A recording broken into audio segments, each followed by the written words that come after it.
Bismillahirrahmanirrahim. Alhamdulillahi rabbil alamin. Wassalatu wassalamu ala sayyidina Muhammadin wa ala alihi wa sahbihi ajma'in. Amma ba'du, faqad qala al-imamul muallif rahimahullahu ta'ala wa nafa'ana bihi wa bi barakati ulumihi wa ghafara lahu wa limasyayikhihi wa limasyayikhina amin. Halaman yang terjemah 83 baris kedua. Wadudu maitatihima. Kalau yang pegang i'anah halaman 93. Kalau yang Fathul Muinnya 27. Baik. Wadudu maitatihima tahirun, dan adapun ulat belatung daripada bangkai anjing dan babi yaitu suci. Wa kadza nasju angkabutin 'alal masyhuri, dan seperti ini suci yaitu sarang laba-laba atas kaul masyhur. Kama qalahu Subkiyu, sebagaimana mengatakan akan suci oleh Imam Subki, wal Adzra'iyu, dan Imam Al-Adzra'i. Wa jazama sahibul uddati wal hawi binajasatihi, dan memastikan oleh pengarang kitab Al-Uddah dan kitab Al-Hawi dengan najisnya sarang laba-laba. Wa ma yakhruju min jildi nahwi hayatin fi hayatiha kal irqi ala ma afta bihi ba'duhum. Adapun sesuatu yang keluar ia dari kulit seumpama ular pada waktu hidupnya ular, yaitu seperti keringat, ala ma afta bihi ba'duhum, atas sesuatu yang berfatwa dengannya oleh sebagian ulama. Lakin qala syekhuna, akan tetapi berkata oleh guru kami Ibnu Hajar Al-Haytami, fihi nadharun, pada kesucian kulit ular, yaitu ditinjau kembali. Balil aqrabu annahu najisun, bahkan adapun yang lebih dekat yaitu bahwasanya kulit ular yaitu najis. Li'annahu juz'un mutajassidun munfasilun min hayyin, karena bahwasanya kulit ular yaitu juz yang berjasad, yang terpisah daripada makhluk yang hidup. Fahuwa kamaitatihi, maka dia hukumnya seperti bangkainya. Wa qala aidan, dan berkata guru kami Ibnu Hajar Al-Haytami pula, law naza kalbun aw khinzirun ala adamiyatin, jikalau meniduri bahasanya, bersetubuh oleh anjing atau babi atas perempuan, manusia perempuan, fawaladat adamian, maka melahirkan si perempuan itu akan manusia, kanal waladu najisan, maka ada oleh anaknya yaitu najis. Wa ma'adzalika huwa mukallafun bis-salati wa ghairiha, dan serta yang demikian itu najis, dia si manusia yang dari anjing ini yaitu diperintahkan untuk solat dan selainnya. Wa zahirun annahu yu'fa amma yudtarru ila mulamasatihi, dan zahir bahwasanya yaitu dimaafkan dari apa-apa yang dihajati, dibutuhi kepada menyentuhnya. Wa annahu tajuzu imamatuhu, dan bahwasanya boleh menjadi imamnya si manusia yang dari anjing ini, idla i'adata alaihi, karena tidak ada i'adah yaitu wajib atasnya. Wa dukhuluhul masjid, dan boleh oleh masuknya dia ke masjid, haitsu la rutubata sekira-kira tidak ada basah lil jamaati untuk salat berjamaah wa nahwiha dan seumpamanya berjamaah. Wallahu a'lam bishawab.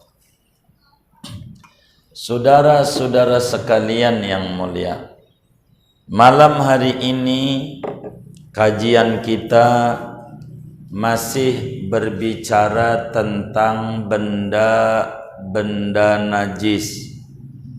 Di antaranya kemarin dibedah yang namanya najis, di antara unsurnya adalah anjing, babi, dan anak-anak anjing dan babi. Belasteran anjing laki kawin ama babi perempuan, anaknya najis, begitu sebaliknya, begitu juga dengan hewan yang lain. Kemudian yang menjadi pertanyaan pada kita bersama, apa hukum belatung yang ada di anjing bangkainya atau ada di bangkai babi, belatungnya tuh, ulatnya. Bila kemudian kita fahami bahwa anjing adalah najis, babi juga najis, turunannya juga najis, maka permasalahannya belatung yang ada di anjing dan yang ada di bangkai babi, apakah hukumnya itu najis atau tidak, begitu. Maka kata kiai kita, wadudu maitatihima tahirun. Belatung yang ada pada bangkai anjing, anjing mati di kali atau di ini, babi, lalu ada belatungnya, maka belatungnya itu hukumnya suci. Belatungnya tuh, tapi bukan untuk dikonsumsi. Hukumnya suci. Bila masuk pada air tidak mengapa. Bila masuk kita nyentuh dia tidak mengapa, kaitan dengan sholat. Pertanyaannya, kenapa tuh belatungnya suci? Sebab itu belatung bukan dari anjing, dari babi, tapi adanya pada anjing dan babi, sehingga berbeda hukum antara turunan dan yang ada di situ. Kalau turunannya dari anjing dan babi, tapi ini belatung, apakah berasal dari anjing? Jawaban ulama tidak. Dia bukan. Oleh karena itu, karena bukan dari situ, cuman ada di situ. Perbandingannya kayak ulet di pete. Apakah ulet di pete itu asalnya dari pete? Kagak. Allah ciptakan ada di pete. Sama, ini belatung Allah ciptakan ada pada bangkai anjing, ada pada bangkai babi. Sehingga karena dia ada bukan berasal dari situ, maka hukumnya berbeda. Kita nggak usah pakai Fathul Muin yang terlalu besar, yang kecil aja dah. Kitab Fathul Qorib atau matan takribnya bilang wal hayawanu kulluhu tahirun. Makhluk hidup semuanya suci selain anjing dan babi. Maka ini belatung, ulat ini makhluk hidup selain anjing dan babi, karena bukan berasal, cuman ada di situ. Maka kata Imamul Bajuri Rektor Al-Azhar dalam mensyarahi Fathul Qorib dengan Hasyiah Al-Bajurinya mengatakan semua hewan suci, walaupun hewan itu diciptakan oleh Allah ada di bangkai yang najisnya mughalladhah, anjing dan babi, sebab dia bukan berasal dari anjing dari babi, tapi Allah cipta ada di situ. Bandingannya kayak ulet pete bukan berasal dari pete. Ulet yang jambu begitu, itu bukan asal dari jambu, tapi Allah ciptakan ada di jambu, maka hukumnya itu ulet suci yang ada di bangkai itu. Kenapa suci? Karena dia bukan mutawallid min mughalladhi, karena dia bukan berasal dari binatang yang najisnya mughalladho, dari anjing dan dari babi, tapi Allah cipta ada di situ, sehingga hukumnya berbeda dengan anjing, berbeda dengan babi. Bila ditanya orang, bila anjing dan babi itu najis, bangkainya juga najis, apakah belatung yang ada di bangkai anjing dan babi najis? Kita harus jawab tidak najis. Kata Fathul Mu'in, wadudu maitatihim at-tahirun. Ulat, belatung yang ada di bangkai, bukan yang berasal, yang ada di bangkai anjing dan bangkai babi sebab Allah ciptakan ada di situ, sehingga bila ada air terkena belatung ini, air itu tetap suci. Buat pakai wudhu boleh, karena tujuan kajian kita adalah syarat-syarat sholat, yaitu kudu suci dari najis, baik pakaian, badan maupun tempat sholat. Lalu pertanyaannya, bagaimana hukum sarang laba-laba? Tahu laba-laba enggak? Dalam Al-Quran ada surat namanya Al-Ankabut. Laba-laba. Laba-laba tuh bikin sarang. Sesudah bikin sarang, lalu dia ngumpet di pojokan. Ada capung datang, baru diparanin. Kita jangan kayak laba-laba. Begitu. Bikin begini, ngumpet di pojokan. Jangan kayak, jangan catat. Ini sarang laba-laba ini suci apa najis? Maka ibarat kitab kita, wakadha. Seorang pelajar hukum Islam di dalam madhab Syafi'i, dia harus memahami cara ulama membuat susunan kalimat. Bila ada kalimat itu wakadha di dalam fikih Syafi'i, maka kalimat wakadha itu ada dua pengertian. Yang pertama, lil khilaf fi hukmihi.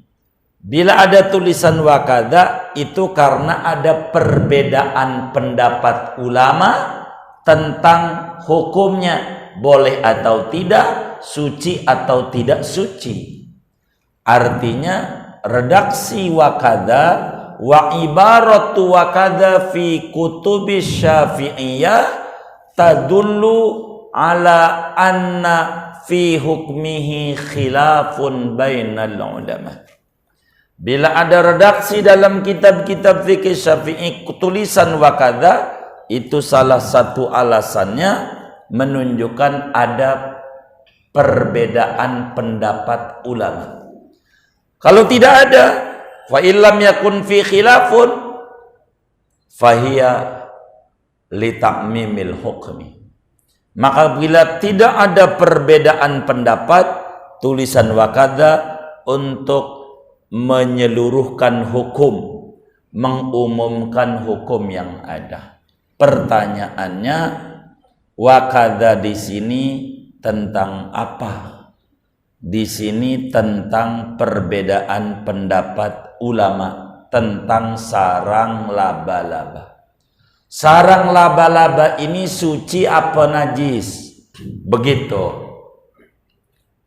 Artinya kalau najis, kalau kita habis nyentuh sarang laba-laba di pojokan masjid, kudu dicuci. Najis, kan begitu.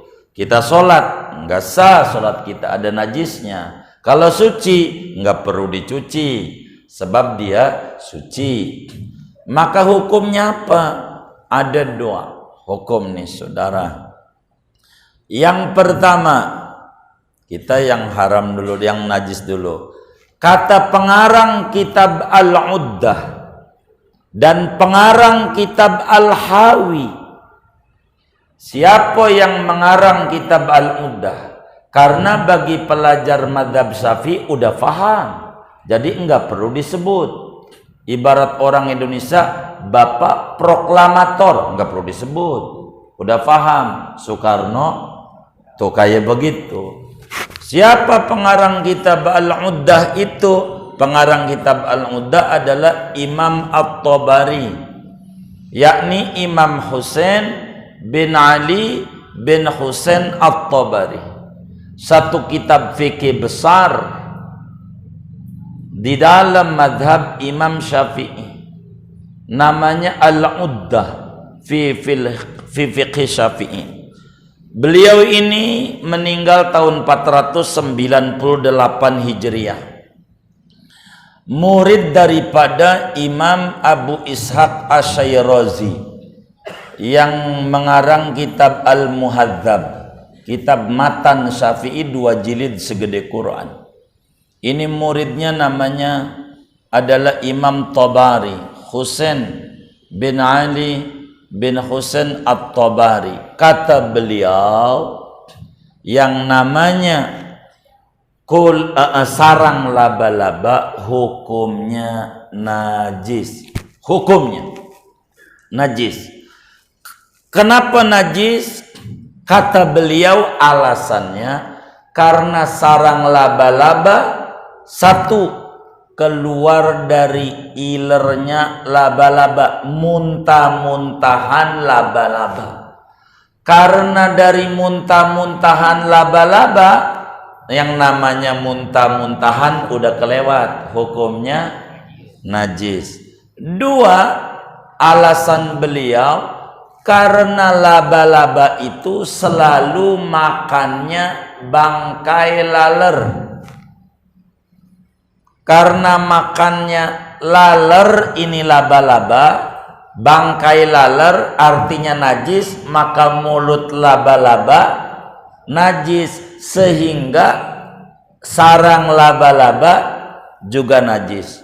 Begitu kata Imam At-Tabari. Begitu juga pengarang kitab Al-Hawi, Al-Hawi Al-Kabir, kurang lebih ada 22 jilid segede Quran tuh, karya Imam Al-Mawardi yang wafat tahun 450 Hijriah, di mana di tahun itu Imam Ghazali baru berojol, baru lahir. Lahirnya Imam Ghazali 450 Hijriah, wafat tahun 505 Hijriah. Imam Ghazali. Imam Mawardi wafat, Imam Ghazali baru lahir. Kata Imam Al-Mawardi yang wafat tahun 450 Hijriah, najis sarang laba-laba, sebab dia keluar dari muntah-muntahan laba-laba. Yang namanya muntah-muntahan najis. Kedua, sama alasannya, karena laba-laba itu yang dimakan adalah bangkai lalat, sehingga mulutnya najis, sehingga sarang laba-laba najis, kata beliau. Namun kata Fathul Mu'in, wa kadza nasju angkabutin alal masyhur, hukumnya suci sarang laba-laba. Tuh. Kata Fathul Mu'in mengutip kalam gurunya Ibnu Hajar Al-Haytami bahwa sarang laba-laba itu suci.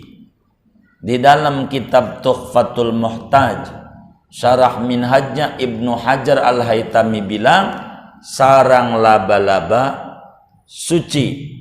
Begitu juga dijelaskan oleh ulama terdahulu namanya Imam Subki. Imam Subki bilang, kata Imam Subki, yang namanya laba-laba itu suci sarangnya. Imam Subki itu namanya Ali bin Abdul Kafi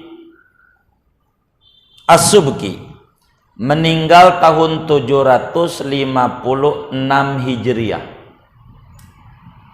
Mengarang kitab namanya Al-Ibtihaj, Syarah Minhajut Talibin. Imam Subki. Muridnya Imam Subki namanya Imam Al-Adhra'i. Nama aslinya Ahmad bin Hamdan Al-Adhra'i. Meninggal tahun 783 Hijriah. Mengarang kitab fiqih Syafi'i namanya Qutul Muhtaj. Ada 10 jilid segede Al-Quran itu, Syarah Minhajut Talibin. Itu Imam Al-Adhra'i, Qutul Muhtaj kitabnya.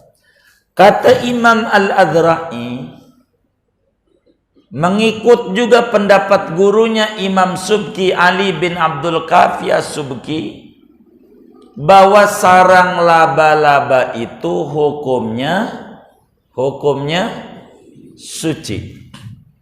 Kenapa suci? Sebab tidak dipastikan itu keluar dari muntah-muntahan laba-laba. Belum pasti.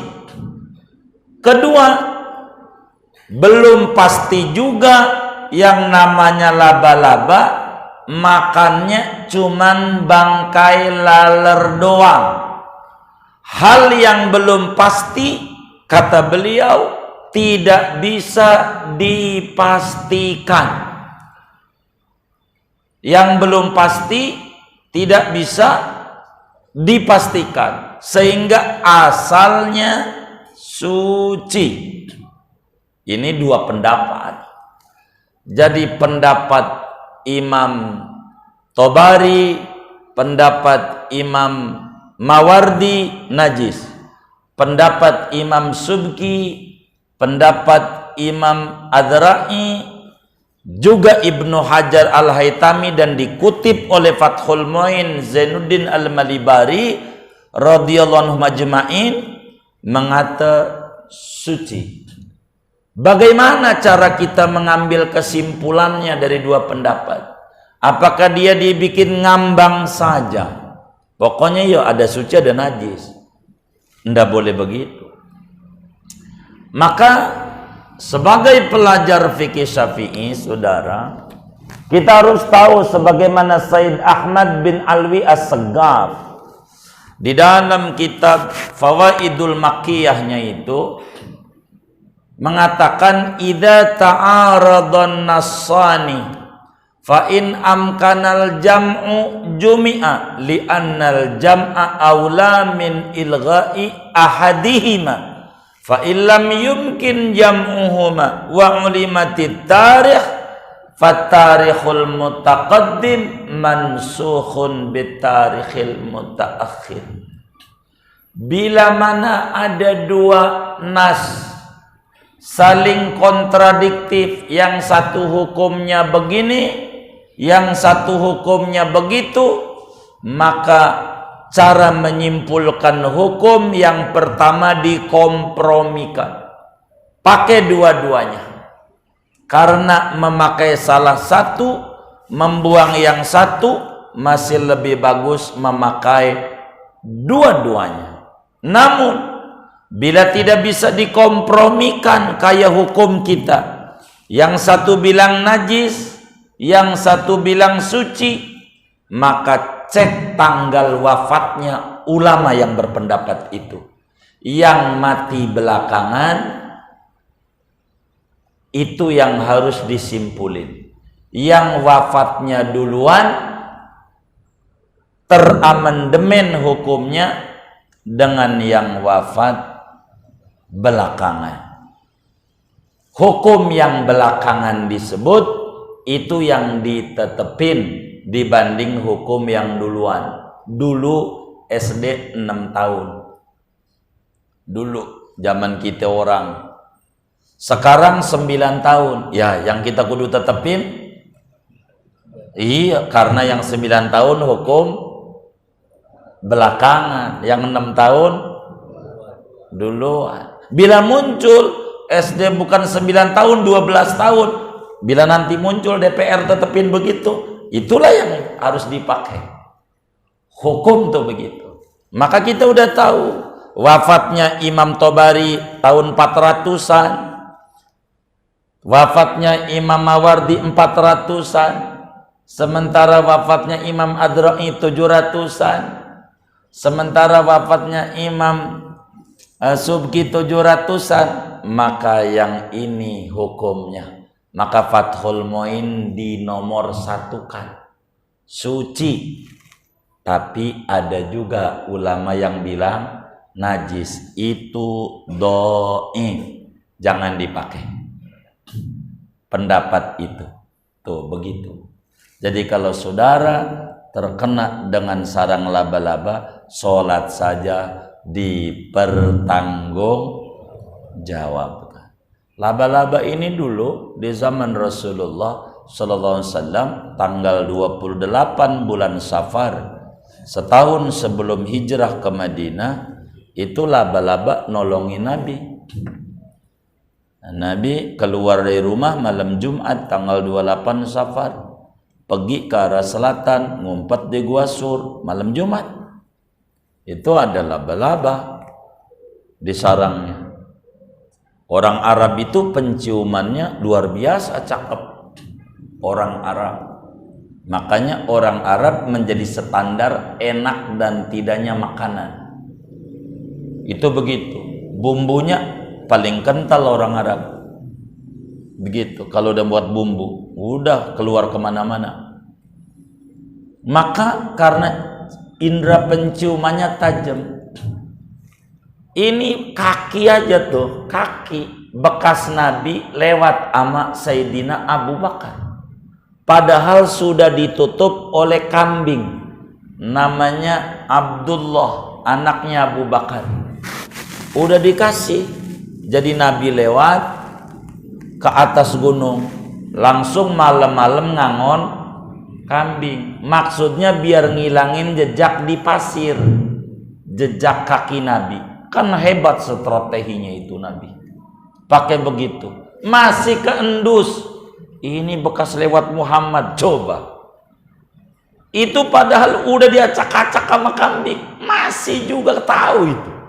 Saking tajamnya orang Arab. Begitu. Paranin ke atas. Padahal udah diacak-acak bekas kakinya itu. Pasir tuh. Lewatnya kan udah nggak kelihatan, jejaknya tahu, jejaknya, begitu, jejaknya.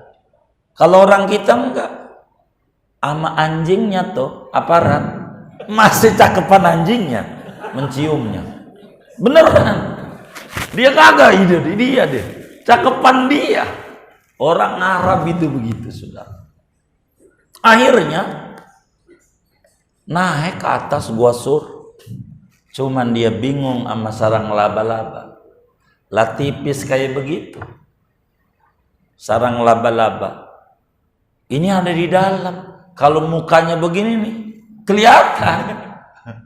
Kalau mukanya, kata orang Batak ngimplo namanya ya.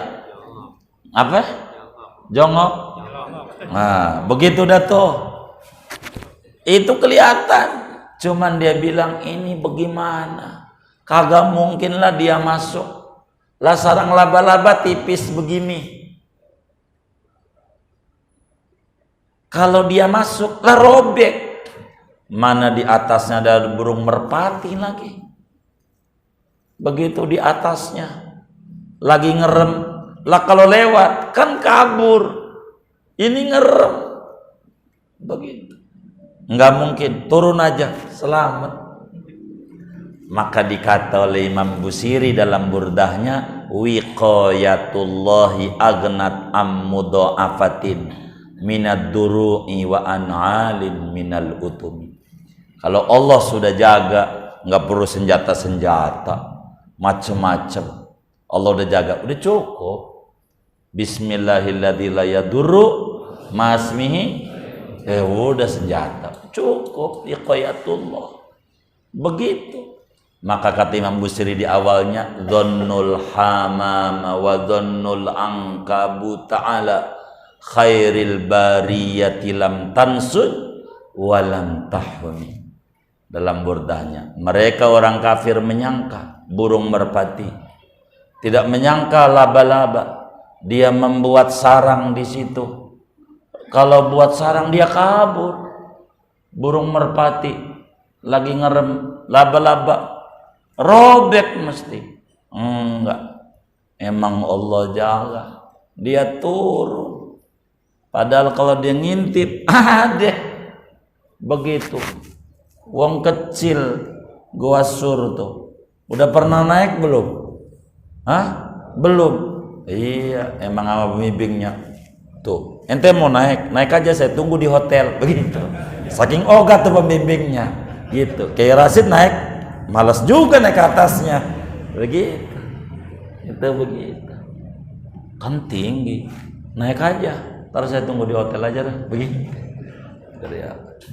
Itu begitu. Emang begitu tuh. Itu begitu. Naik itu biar kita tahu gua sur tuh kayak apa kecilnya. Tapi kita nggak ceritain sejarah itu. Kita nyeritain itu sarang laba-laba suci apa najis. Tuh masih mendingan mikirin begitu ada ganjarannya daripada saudara mikirin yang di WWA Covid ningkat lagi nih. Mendingan mikirin begini nih, dapat ganjaran beneran. Dapat ganjaran suci apa najis, yang kayak begitu dipikirin lah. Kalau ada yang nanya begitu, ada di Fathul Muin, wa kadza nasjul angkabut alal masyhur. Itu hukumnya suci, yang muqtamad, yang dhaif najis. Terus wa ma yakhruju min jildi nahwi hayatin fi hayatiha kal irqi ala ma aftabi ba'duhu. Lalu bagaimana hukum kulit ular? Apa namanya bahasa Betawinya? Kulit ular? Sisik. Hah? Apa namanya? Nyelungsungin. Hah? Ganti kulit? Apa ganti kulitnya tuh? Kan ular suka ganti kulit. Hah? Apa namanya? Ngelungsungi. Iya baik, ngelungsungi. Begitu. Tanya dia pulang sama baba manyaknya. Apa itu? Ganti kulit ular. Tuh kulit ular yang sudah keluar tuh, kulitnya kan suka ada kulit ular kayak ular mati. Gitu, kayak ular mati tuh. Ah, ini nih suci apa najis? Kalau keinjak kita, kalau najis sholat enggak sah. Kalau suci sah. Kalau kita pegang, begitu. Begitu. Ngapa sih Fathul Muin ngomongin kulit ular segala macem? Diomongin begini saudara. Islam itu rahmatan, bukan buat orang Karang Tengah doang, orang Ciledug doang kitab ini, untuk muslim sedunia. Kan bisa aja saudara kegusur hanya tinggal di tengah gunung ketemu begini, bisa nggak? Nah inilah hukumnya. Jadi kalau sekarang kita nggak pakai, tapi hukumnya kita kudu tahu satu saat begitu. Atau akhirnya punya bini orang gunung, ya kan? Tinggal di tengah gunung, kan bisa aja. Hukum harus tahu, kan takdir Allah kita nggak paham, bener nggak? Tahu-tahu di atas gunung karang, ya kan? Begitu. Ketemu yang kayak begini. Bagaimana tuh hukum ular tuh kulitnya nyelungsung itu? Maka hukumnya ada dua. Ada dua lagi nih.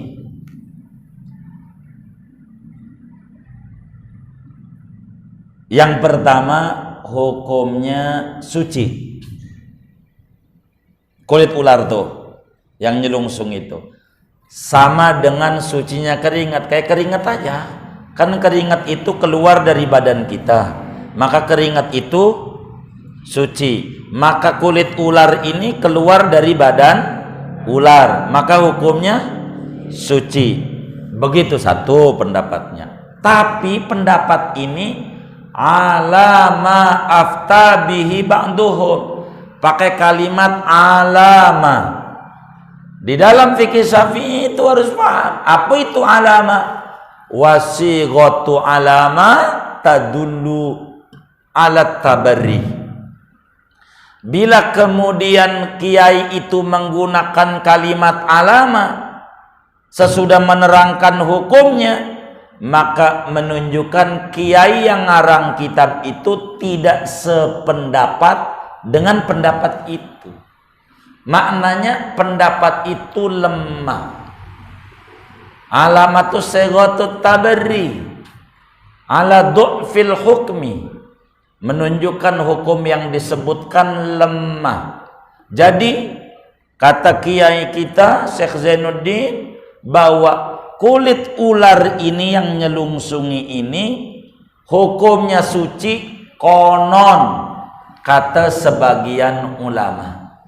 Konon, saya mau enggak sependapat. Konon, namanya konon, enggak jelas, bisik-bisik tetangga. Ini enggak bisa dipercaya. Makanya kalimat lanjutannya lakin, kalimat hukum yang dijadikan fatwa sesudah lakin. Kata guru kami Ibnu Hajar Al-Haytami, najis. Itu kulit ular najis. Ini yang muktamad dan ini yang harus difatwakan. Najis. Kenapa najis? Sebab dia juz daripada badan yang terpisah dari yang hidup. Itu hukumnya sama kayak bangkai. Sama seperti hukumnya kulit ular ini kayak buntut sapi masih hidup dipotong. Bukan kayak keringat.